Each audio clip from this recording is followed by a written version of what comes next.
We're here today to launch the trial of an Australian first, the first domestic violence disclosure scheme.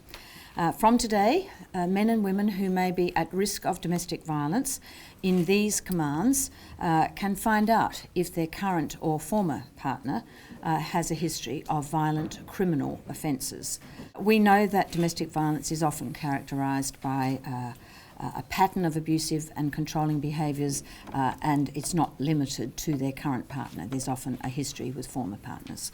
So we want victims and potential victims to no longer be in the dark about their perpetrator's history.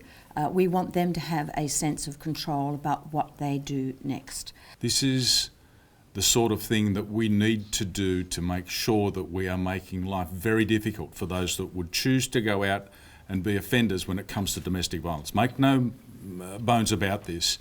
This is important to us as a police force. Can I say, to be at the top of your game in law enforcement over any crime type is important. But I think when it comes to domestic violence, it's even more important that we change the game. And today is about changing the game. It's one of the tools that we have rolled out, we continue to roll out with government to make life for those that would continue to be repeat offenders when it comes to domestic violence very, very tough. The disclosure scheme really for New South Wales Police is an important strategy to stop domestic violence, to break the cycle.